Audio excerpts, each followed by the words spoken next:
ఆదరణకరమైన యేసయ్య మాటలు విందాం.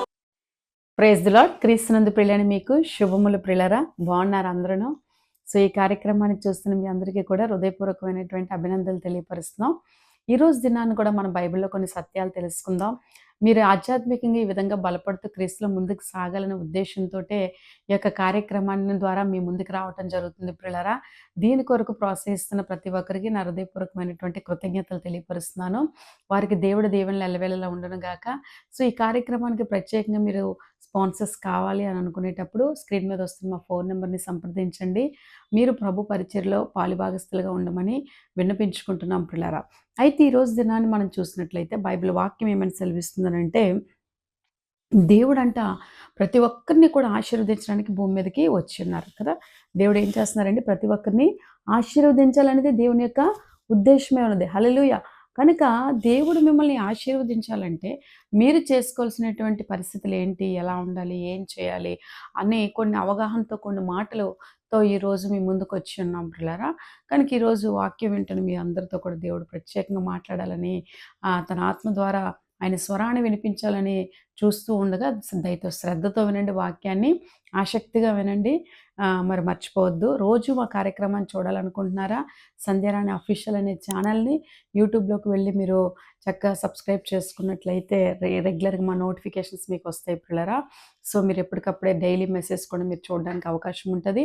కనుక ఈరోజు బైబిల్లో చూసినట్లయితే సామెతలు 10:6లో చూసినట్లయితే అక్కడ ఏమని ఉంటుందంటే, నీతిమంతుల తల మీదకి ఆశీర్వాదము వచ్చును, బలత్కారము భక్తిహీన నోరు మూసివేయను అని బైబిల్ సెలవిస్తుంది. దేవుడు అంటున్నారు వాక్యం ద్వారా, నీతిమంతుల తల మీదకి ఆశీర్వాదం వస్తుంది కదా. ఎవరు నీతిమంతులు అని బైబిల్లో చూసినట్లయితే యోబు గురించి చెప్పచ్చు, అదే నోవాహు గురించి చెప్పచ్చు, ఇలా కొంతమంది గురించి మనం చెప్పచ్చు పిల్లరా. అయితే మరి నీతిమంతులుగా మీరు ఉండాలని అంటే ముఖ్యంగా నీతిమంతుడు ఎవరు అని అంటే ప్రభువైన యేసుక్రీస్తు వారు కదా. ఆయన నీతిని మనం వెతకమని బైబిల్ వాక్యం సెలవిస్తుంది. కనుక మీరందరూ కూడా తెలుసుకోవాల్సిన విషయం ఏంటనంటే, ప్రభు యందు నమ్మికించిన మీరు ఆ నీతిమంతుడితోటి ఎల్లవెల్లా సహవాసం చేసేవారుగా ఉన్నట్లయితే ఆ నీతిని కలిగి మీరు జీవించగలరు. ఆ నీతి కలిగి మీరు జీవించినప్పుడు మీరు మీ నీతిమంతులుగా తీర్చబడతారు. ఎప్పుడైతే మీరు నీతిమంతులుగా తీర్చబడ్డారో నీతిమంతులుగా ఉన్న మీ మీదకి దేవుడి ఆశీర్వాదం ఖచ్చితంగా వస్తుంది పిల్లరా. కనుక ఈ విషయం తెలుసుకొని మీరు మరి ఈ యొక్క నీతిమైన మార్గంలో ఎలా ముందుకు సాగాలనే విషయాన్ని కొన్ని లేఖనాల ద్వారా తెలుసుకుందాం. యెషయా 65:16లో చూసినట్లయితే బైబిల్ ఏమనుందంటే, దేశంలో తనకు ఆశీర్వాదము కలుగవలనని కోరువాడు నమ్మదగిన దేవుడు తన్ను ఆశీర్వదింపవలనని కోరుకొనుచు దేశంలో ప్రమాణం చేయవాడు నమ్మదగిన దేవుడు తోడని ప్రమాణం చేయును. పూర్వం కలిగిన బాధలు నీ దృష్టికి మరుగబడును అని నా దృష్టికి మరుగవును. హల్లెలూయా. కనుక వాక్యం ఏమని సెలవిస్తుందనంటే, నమ్మదగిన దేవుడు తోడని ప్రమాణం చేయవాడు కదా. సో దేవుడు మిమ్మల్ని ఆశీర్వదిస్తాడని మీరు నమ్ముదురుగాక. దేవుడు మిమ్మల్ని ఆశీర్వదిస్తాడని ఎప్పుడైతే మీరు నమ్ముతారో దేవుడు మిమ్మల్ని ఖచ్చితంగా ఆశీర్వదిస్తాడు. ఈ మాటని ఎవరు నమ్మారని అంటే, ఆది కాండంలో అబ్రహాము నమ్మాడు దేవుణ్ణి. ఏమనంటే, మరి అబ్రహాంతో ఎవరు దేవుడు అని అబ్రహాము అన్వేషించినప్పుడు మరి తండ్రి అయిన దేవుడు యొక్క ప్రత్యక్షతని, ఆ యొక్క స్వరాన్ని వినగలిగిన అబ్రహాము ఏం చేశాడనంటే, దేవుని నమ్మి, అబ్రహామా ఇక్కడి నుంచి నువ్వు కదిలింపబడాలని చెప్పినప్పుడు అబ్రహాము వెంటనే దేవుడు మాట చెప్పిన కదిలింపబడ్డాడు. ఎప్పుడైతే దేవుడు మాట చెప్పిన అబ్రహాం కదిలింపబడ్డాడో అబ్రహాం జీవితంలో అనేకమైనటువంటి దీవెనలు చూడటాన్ని మన బైబిల్లో చూస్తున్నాం పిల్లరా. నిజంగా అబ్రహాం అనేక జనానికి తండ్రిగా అయ్యారు. తన భార్య షారా మరి గొడ్రాలుగా ఉండకుండా చక్కటి కుమారుని కలిగి ఉన్నది. తను కలిగిందంతా కూడా ఎంతగానో దీవింపబడే విధంగా దేవుడు అబ్రహాం గారిని ఆశీర్వదించారు. కనుక ఈరోజు మీరేం చేయాలంటే, ఆశీర్వదింపబడాలంటే దేవుణ్ణి సంపూర్ణంగా మీరు నమ్మేవారుగా ఉందురుగాక. మీరు నమ్మకుండా కొంచెమైనా అపనమ్మకం ఉందనుకోండి, మీకు దీవెనలు రావడం కష్టం. సంపూర్ణంగా మీరు ప్రభువుని నమ్మారనుకోండి, దేవుడు ఖచ్చితంగా మీకు దీవెనలు ఇస్తాడు. ఎందుకంటే ఆయన కొరకు నిలబడిన వారికి ఆయన ఏ మేలు చేయక మానడు. ఎందుకనంటే ఆయన చిత్తానుసారంగా నడిచిన వారంటే ప్రభుకి ఎంతగానో ఇష్టం ప్రియులారా. కనుక మీరు ఆయన చిత్తానుసారంగా నడుస్తున్నారా? అయినప్పటికీ నాకే శ్రమలు ఎందుకు వస్తున్నాయి, నాకే బాధలు ఎందుకు వస్తున్నాయి, నేను దేవునికి ఇష్టంగా ఉంటున్నాను కదా దేవుని మార్గంలో వెళ్తున్నాను కదా అని మీరు అనుకుంటున్నారు. కానీ బాధలు వస్తున్నాయంటే శోధింపబడిన మీదట మీరు సువర్ణంగా మార్చబడతారన్నట్టుగా దేవుడు మీకు గొప్ప దీవెన సువర్ణమైనటువంటి జీవితాన్ని దేవుడు మీకు ఇవ్వబోతున్నాడు. కనుక ఈ శోధన మీతో కొంచెంకాలమే ఉంటది కానీ జీవితాంతం ఉండదు కాబట్టి ఈ సత్యం తెలుసుకున్న మీరు తెలుసుకోవాల్సిన విషయం ఏంటంటే దేవుడి యందు సంపూర్ణంగా ఉండండి. ఏ కార్యం మీరు జరగాలని ఈరోజు ఎదురు చూస్తున్నారు, ఏం కావాలని మీరు ఎదురు చూస్తున్నారో, మీరు ఏం చేస్తే బాగుంటదనుకుంటున్నారో అందులో దైవ చిత్తానుసారంగా మీరు చేసుకొని వెళ్ళిపోతున్నప్పుడు ఖచ్చితంగా నేను చెప్తున్నాను, ఆ నమ్మినప్పుడు ఆ కార్యాలు ఎన్ని వ్యతిరేకతలున్నా సరే మీ పక్షంగా దేవుడు జయమిస్తాడు. హల్లెలూయా! ఇది మీరు నమ్మాలి. అందుకే వాక్యం ఏమని సెలవిస్తుందంటే 1 పేతురు 3వ అధ్యాయము 9వ వచనంలో కూడా మనం ధ్యానించినట్లయితే ఏమంటే ఆశీర్వాదం వారసులకు మీరు పిలువబడుతురు గనుక కీడుకు ప్రతి కీడును దోషులకు ప్రతి దోషైనను చేయకూడదు కదా! మరి మనం కొన్ని లక్షణాలు చేయాలి. ఒక దేవుడి మీద నమ్మకం ఉంచడమే కాకుండా తెలుసుకోవాల్సిన విషయం ఏంటనంటే, మరి మీరు కీడుకు ప్రతి కీడు చేయకూడదు. మీకు ఎంతోమంది కీడు తలపెడుతూ ఉంటారు. మీరు మంచి చేస్తున్నా సరే, వాళ్ళు మీకు చెడు చేస్తూ ఉంటారు. ఎందుకు ఇలా జరుగుతుందని మీరు ఆలోచించి ఉంటారు కదా! యోసేపు జీవితంలో అదే జరిగింది కదా! తన యొక్క అన్నదమ్ములకి ఎంతో మేలు చేస్తున్నాడు. ఎంతో మేలుకరంగా ఉన్నాడు. కానీ మరి యోసేపు మీద ఏం చేశారు? కీడుని తలపెట్టేవారుగా వారు విశ్వ ప్రయత్నాలు చేశారు. చేసినప్పుడు యోసేపు ఏం చేశారనంటే, దేవుని చిత్తం ఎలాగైతే అలా జరగని అని చెప్పి తన యొక్క నీతిని కోల్పోలేదు. తన కీడుకు ప్రతి కీడు చేసే ఆలోచనలు ఎప్పుడు వెళ్ళలేదు. ఎందుకనంటే కరువు కాలంలో తన దగ్గరికి వచ్చినటువంటి అన్నదమ్ములకి మరి నిజంగా అతను ఏం చేశారనంటే ఆహార పదార్థాల్ని వారికి అందించడాన్ని మనం చూస్తాం పిల్లరా. అంటే కీడుకు ప్రతి కీడు చేయకుండా కీడుకు మేలు చేసేవాడుగా అతను ఉన్నారు. అందుకే తన జీవితంలో ఉన్నతమైన స్థానంలో ఉన్నారు. కనుక ఇలాంటి సత్యాలు కూడా మనం తెలుసుకోవాలి దేవుడి వాక్యంలో. ఎందుకనంటే ఇలా మనం జీవించేటప్పుడు దేవుడు మనల్ని ఏం చేస్తాడంట అత్యధికముగా ఆశీర్వదిస్తాడు. హల్లెలూయా! అందుకే బైబిల్‌లో చూసినట్లయితే మరి యాకోబు గురించి కూడా మనం చూడొచ్చు. యాకోబు కూడా మరి దేవుడు మరి గొప్ప కార్యాలు చేశాడు. యాకోబుని దేవుడు ఎంతగానో ఆశీర్వదించినట్టుగా మనం బైబిల్‌లో చూస్తున్నాం పిల్లరా. కనుక ఎవరి మీదకి ఆశీర్వాదం వస్తుందంటే నీతిమంతుల మీదకి దేవుడు ఆశీర్వాదం ఇస్తాడు. మరి ఈ నీతిమంతులుగా ఉన్న మీరు ఏం చేయాలంటే నీతిమంతుడైన దేవుడిని వెంబడించాలి కదా! మరి వెంబడించాలంటే మీరేం చేయాలనంటే ఆయన చెప్పింది చెప్పినట్టుగా మీరు చేసేవారుగా ఉందురుగాక కదా! చాలామంది మరి ఆశీర్వాద ఫలాలు పొందుకోవాలని అనుకుంటే గమనించుకోండి అందరూ కూడా కొన్ని బైబిల్‌లో మనం చూసినట్లయితే కొన్ని విత్తనాలు ఉంటాయి. కొన్ని నేలలు ఉంటాయంట. ఆ నేలల్లో కొన్ని బీడు భూములు ఉంటాయంట. కొన్నేమోని మరి రాతి పక్కన పడిపోయినటువంటి విత్తనాలు ఉంటాయంట. కొన్ని చూసినట్లయితే ముళ్ళ పొదల్లో పడిపోయిన విత్తనాలు. కొన్ని మంచి నేలలు పడిన విత్తనాలు ఉంటాయట. కనుక గమనించుకోండి ఈ విషయాలన్నీ కూడానా. మరి ఏది ఫలిస్తది అనంటే మంచి నేలలు పడిన విత్తనమే ఫలిస్తది. కదా! మంచి నేల ఏంటనంటే ఒకటి మరి ప్రభువైన యేసుక్రీస్తు యొద్దకొచ్చిన మీరు మంచి నేలలు కాబట్టి, ఆ నేలలో ఉన్న మీరు ఖచ్చితంగా మీరు ఫలిస్తారు. హల్లెలూయా! మీరు ఫలించాలనంటే మీరు చేయవలసిన కొన్ని పనులు ఉన్నాయి పిల్లరా.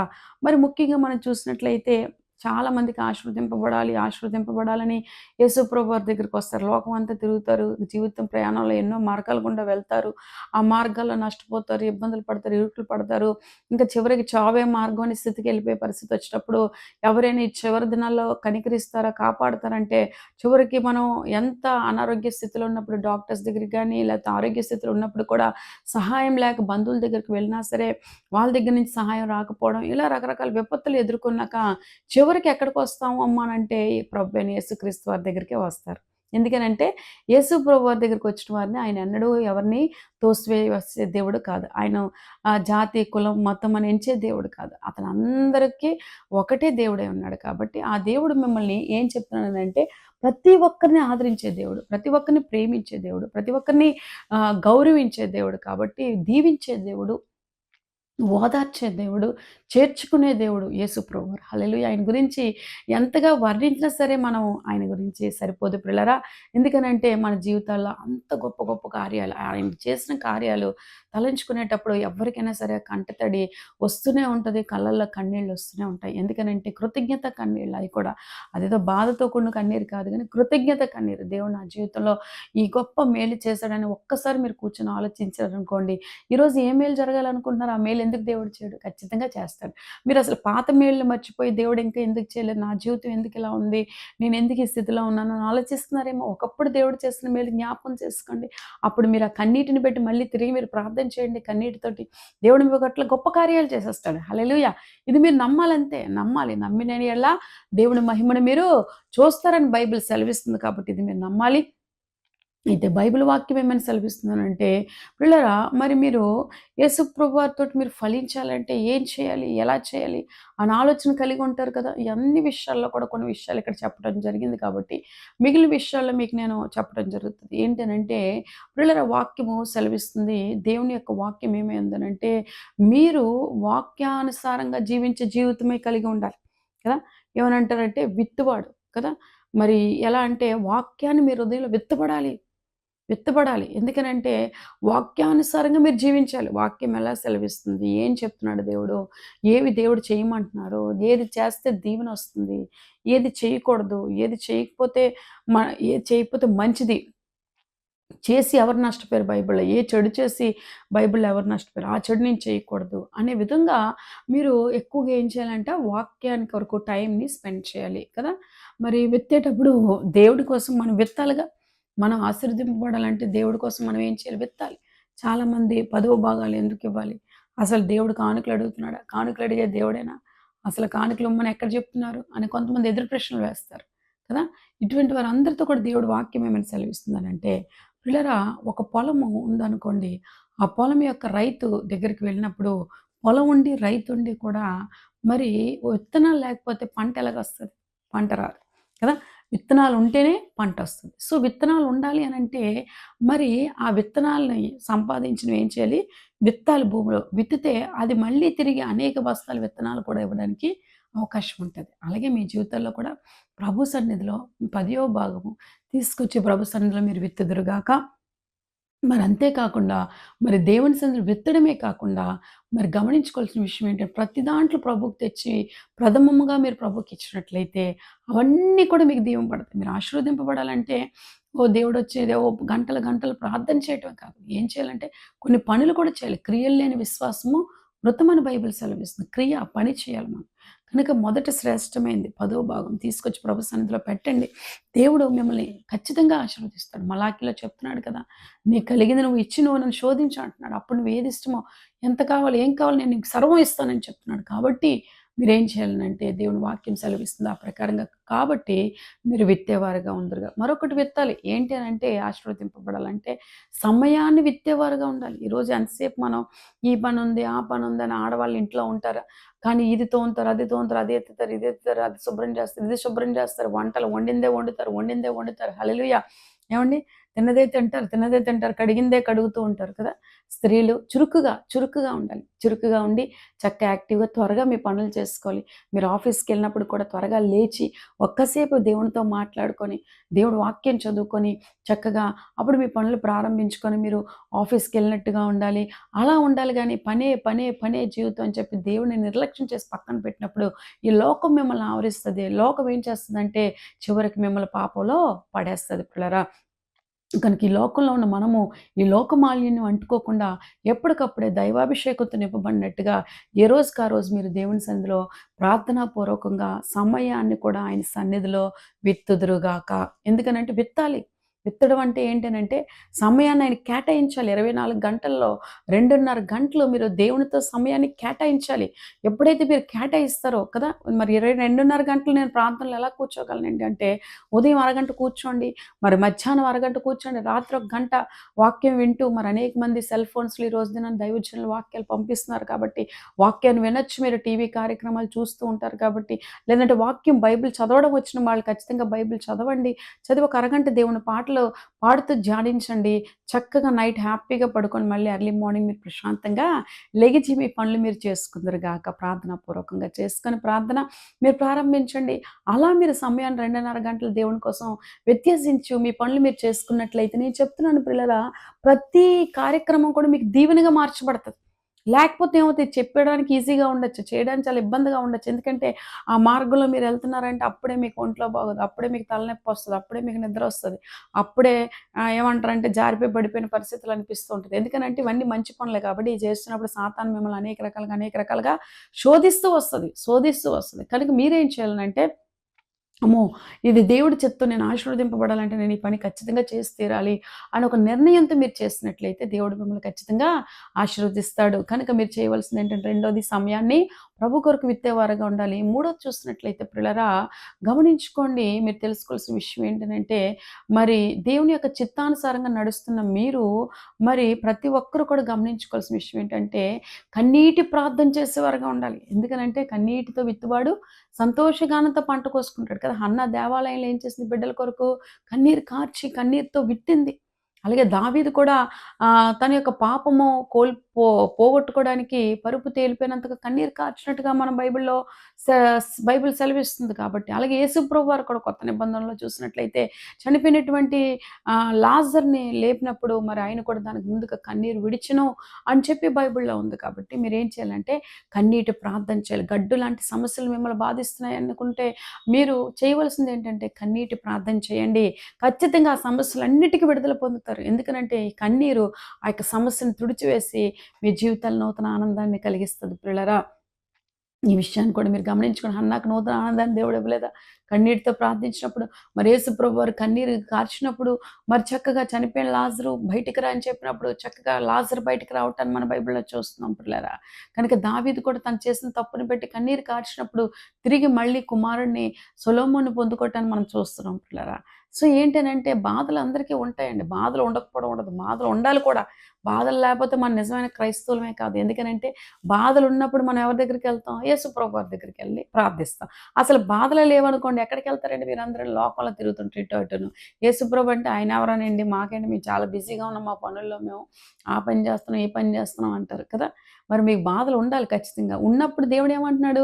శోధింపనంత బాధ మీకిస్తాను గానీ, శోధింపలేనంత బాధ మీకు నేను ఇవ్వనని చెప్తున్నాడు కదా! దేవుడు ఇప్పుడు బాధలు. బాధలనేవి ఏంటంటే మన స్వయాన్నే చేసినటువంటి పనులు బట్టి బాధ అనేది ఎదురవుతూ ఉంటది ఒక్కొక్కసారి.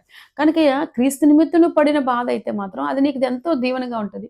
లోకపరంగా పడే బాధ అయితే మిమ్మల్ని మరణ ఛాయల్లో నడిపించేస్తది. కనుక మీరు తెలుసుకోవాల్సిన విషయం ఏంటనంటే, మరి దుఃఖపడి వారు ధన్యులు, వారు ఓదార్చబడతారని చెప్పి, నీ దుఃఖదినములు సమాప్తం అవుతాయి అంటున్నారు కాబట్టి, క్రీస్తు నిమిత్తం నిలబడుతున్న మీ బాధలన్నీ కొట్టివేయబడతాయి కాబట్టి, మీరేం చేయాలంటే, మీ బాధలు నివారించేటువంటి కన్నీటి ప్రార్థన ప్రభువుకి మీరు చేయండి ప్రియులారా. హల్లెలూయా! 3 విషయాలు చెప్పాను. అలాగే 4 విషయం చూసినట్లయితే చాలామంది కొన్ని మరణాపాయాల గుండా వెళ్ళిపోతూ ఉంటారు. మరి మరణాపాయాల నుంచి ఎలా బయటపడతారు మీరు?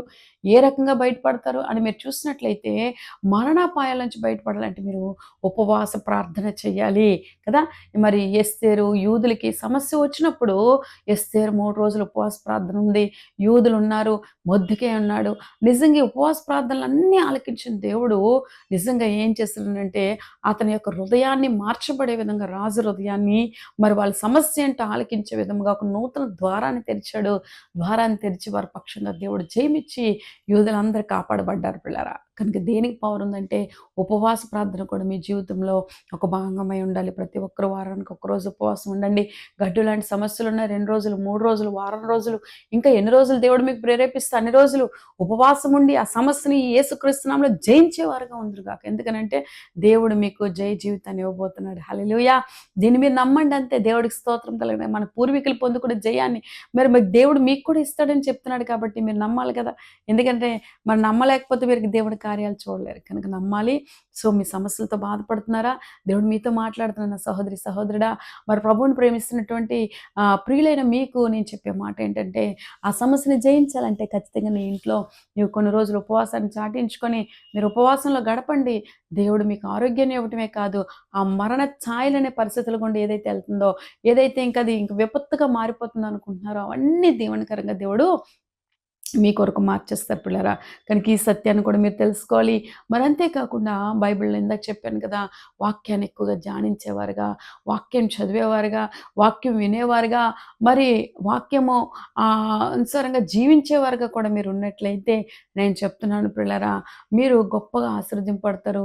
నీతిమంతులకు వారసులవుతారు. దేవుడు మిమ్మల్ని అత్యధికంగా దీవిస్తారు పిల్లరా. కనుక ఈ సత్యం తెలుసుకొని ఈ ప్రకారంగా మీరు నడుచుకుంటూ మీ జీవితాల్లో గొప్ప మేళ్ళు చూచుదురుగాక. ఏంటనంటే దేవుని కొరకు మీరు ఏం చేయాలంట?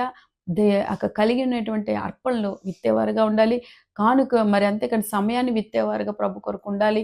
మరి కన్నీటి ప్రార్థనతో విత్తేవారుగా ప్రభు సన్నిధిలో ఉండాలి. ఉపవాస ప్రార్థనతో మొరపెట్టేవారుగా ప్రభు సన్నిధిలో ఉండాలి. మరి వాక్యం చదువుతూ, వాక్యం వింటూ, వాక్యానుసారంగా జీవించేటువంటి మార్గంలో మీరు వెళ్ళేవారుగా ఉండాలి. ఈ యొక్క పనులు చేసేటప్పుడు నేను చెప్తున్నాను యేసుక్రీస్తు నామంలో ఖచ్చితంగా మీరు ఆశీర్వదింపబడటమే కాదు, మీరు నీతిమంతులై ఉంటారని నేను మీకు జ్ఞాపకం చేస్తున్నాను. కనుక మీ కొరకు ఈ సమయంలో నేను కొంతసేపు ప్రార్థన చేస్తాను కళ్ళు మూసుకున్నట్లయితే. మహోన్నతుడా నీకు వందనాలు, స్తుతులు, స్తోత్రాలు. నీ ప్రియ బిడ్డలందరూ కూడా నేను నాయనా ప్రభువా వేడుకుంటున్నారు తండ్రి. వారు ఏ బాధలతో ఉన్నారో వాళ్ళందరికీ నివారించేటువంటి మూల సూత్రాలుగా ఈరోజు దినాన్ని నువ్వు మాట్లాడావు కనుక ఆ మాటలు వారు పట్టుకున్న ప్రకారంగా జీవించి ఆ సమస్యల నుంచి వారు విడుదల పొంది నీ సాక్షిగా సాధనాలుగా ఉన్నట్టుగా వారి నడినెత్తిన చరికాలు వరకు ముట్టుకొని అద్భుతం చేసి ప్రభువా వారి సమస్యలన్నిటి నుంచి విడుదల దయచేయమని మీ సాక్షిగా నిలబెట్టుకోమని యేసుక్రీస్తు నామంలో అడిగి వేడుకొని ప్రార్థిస్తున్నాం తండ్రి. ఆమెన్. దేవుడు మీకు తోడైనను గాక. మీ కొరకు అద్భుతమైన సాక్ష్యాన్ని విందాం. దేవుడి నామానికి నా వందనాలు. అమ్మగారికి నా వందనాలు. కూడి వచ్చిన సంఘ బిడ్డలందరికీ నా వందనాలు. నా సాక్ష్యం ఏమంటే, నేను ఇక్కడికి వచ్చి 6 సంవత్సరాలు 7 సంవత్సరాలు అలాగ అయిపోతుంది. నేను ఎక్కడెక్కడ ఎన్నెన్నో చర్చిలు తిరిగినాను, కానీ నాకైతే శాంతి లేదు, సమాధానం లేకుండా తిరిగినాము. మేము ఇక్కడికి వచ్చి సంవత్సరం కూడా దేవుని సన్నిధికి వెళ్ళే వాళ్ళం వచ్చేవాళ్ళం, కానీ మాకైతే అంతగా మంచిగా అయితే అనిపించలేదు. మా సమస్యలు రోజు రోజు పెరిగివే కానీ ఇంకేం తగ్గలేదు. జీజస్ కింగ్డమ్ చర్చికి మేము వచ్చి ఇప్పుడు 7 సంవత్సరాలు అయింది. మా జీవితంలో అమ్మగారు సంజయరాని అమ్మగారు ప్రార్థన చేస్తే మాకు చాలా సమస్యలు తీరాయి. తర్వాత అమ్మగారు నోటంటే ప్రతి మాట కూడా మా జీవితంలో జరిగింది. ఎందుకనేసి అంటే మా ఆయనకి కోర్టు కేసు ఉండేది. ఆ కేసు కూడా అమ్మ మీరు హోల్ నైట్ ప్రేయర్లకు వస్తే మీకు ఆ కేసు కూడా కొట్టేస్తారు అనేసి అన్నారు. అలాంటిది మేము ఇక్కడ వాచ్మెన్గా ఉండేవాళ్ళం దగ్గరలోనే. హోల్ నైట్ ప్రేయర్ కూడా ఎప్పుడు నేను తప్పకుండా వచ్చేదాన్ని. అది కొన్ని సంవత్సరాలు తిరగవలసిన కేసు 3 నెలలకే దేవుడు ఇంకా కొట్టేశాడు. అమ్మగారు ప్రార్థన మాకు ఈ చర్చికి వచ్చి మా జీవితంలో ఎన్నెన్నో మేలు చూసాము. తర్వాత మళ్ళీ ఇల్లు కట్టుకుంటారు అమ్మ అనేసి అన్నారు. ఇల్లు కట్టుకుంటారు అనేసి అంటే నాకైతే నవ్వు వచ్చింది. ఎందుకనేసి అంటే మా చేతిలో అయితే రూపాయి లేదు. మేము ఎలా కట్టుకోగలమమ్మా అంటే, అమ్మ దేవుడు అయితే నాకు చెప్తాండి అమ్మ మీరైతే కట్టుకుంటారు అనేసి అన్నారు. దేవుడు ఎంత అద్భుత రీతిగా చెప్పారు. అమ్మగారు అయితే జనవరి నెలలో చెప్పారు, మేము 5వ నెలకే మేము పూర్తి చేస్తాము. ఏ రకంగా కట్టామనేది కూడా మాకు అసలు చాలా అద్భుతం అనమాట. చాలా అద్భుత రీతిగా దేవుడు మంచి ఇల్లు మాకు కట్టుకోవడానికి దేవుని కృప ఇచ్చారు. తర్వాత మళ్ళీ అమ్మ మీ ఇంట్లో శుభకార్యం జరుగుతుందమ్మా అన్నారు. అప్పుడు కూడా ఏం జరుగుతుందా అని ఇంక నేనైతే అనుకున్నాను. కానీ నా కూతురికి అయితే అద్భుత రీతిగా దేవుడు ఘనంగా పెళ్లి చేశాడు. మా దగ్గర డబ్బు లేకపోయినా సరే అసలు మేము ఎలా చేస్తాను అనేది కూడా మాకు తెలియదు. అమ్మగారు అమ్మ మీరు దేనికి భయపడకండి అమ్మ దేవుడు ఉన్నారు అని చెప్పడం మాకు చాలా, అమ్మాయినా నాకు అలా చెప్తుందో లేదో నాకు తెలియదు, కానీ అమ్మగారు మాత్రం చాలా ఓదార్పు చేసి చెప్పారు.